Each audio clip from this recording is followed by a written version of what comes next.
There are 3 new lines of code in this program. We've added that one, that one, and that one. You may have some other lines. I haven't added the lines for up and down. Your program probably contains those. That's perfectly fine. There's nothing wrong with that at all. But I don't need to put those in, and I just want you to look at those 3 lines of code. My advice is, in a moment, to pause the video, then enter those 3 lines of code, but don't run it.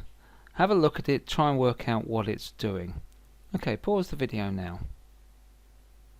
So what did you find out? Did you find out that what this does?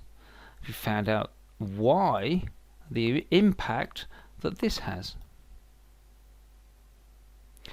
The thing about this is an object that we're referring to as screen. This is something that pops up and we can look at. It's a poor use of the word object in many ways, but this is screen is something that we can reference each time. This is a very good example of something called an instance. Now look at this. We've got Pygame.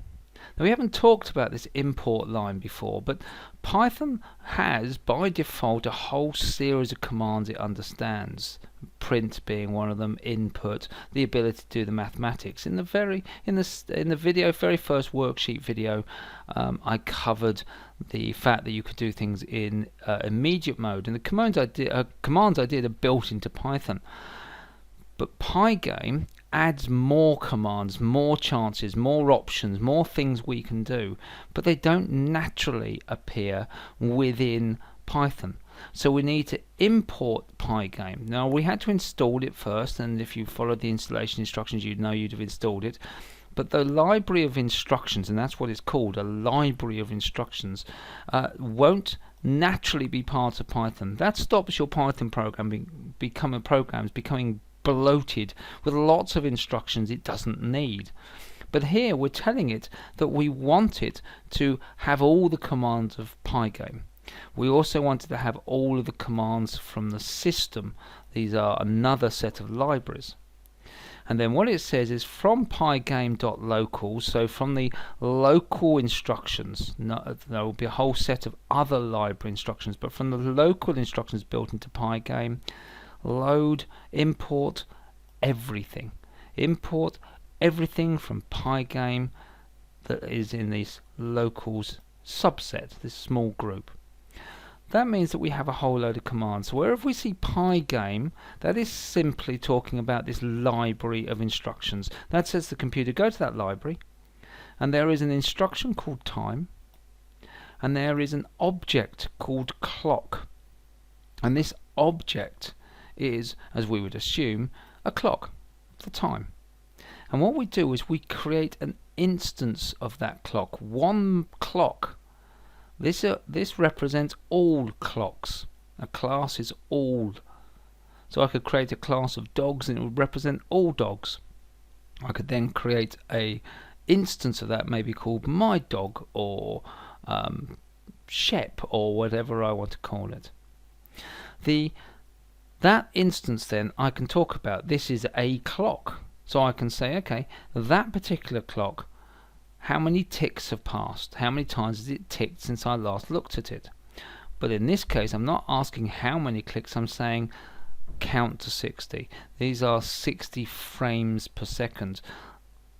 Don't allow any more than 60 counts to occur every second. So what this line here is doing is it's saying do not run this loop, all of this code, more than 60 times per second. The impact of that is it slows the circle down. So we create an instance of the clock, so we've got something to look at. Imagine being in a room. This represents every single clock in the room, and I said to you, okay, look at the one that's counting to 60. You've got all the clocks. Which one is it? Which one do you look at? So I then say to you, okay, look at that clock. That particular clock, that's the instance that I want you to worry about. And that's what this line is doing here. This one here simply puts onto the display, set caption, puts first program, and that puts that up for us. Let's just see this label. Let's see that in action just to see how that works. I haven't saved it. Click on OK. There's our circle. We can see it says first program up there, so that's that caption that we were looking at before. If I bring this over to here, you can see the code next to it there. Oops. And now if I use the arrow keys, the circle is much slower, much smoother than it was before. It's not shooting across the screen. So I now have a slower circle than I had before. That's what the clock is controlling, the speed of the circle. So, having a look at our code, having a look at that line of code, having a look at that value. What happens if I increase the value? What happens if I decrease the value?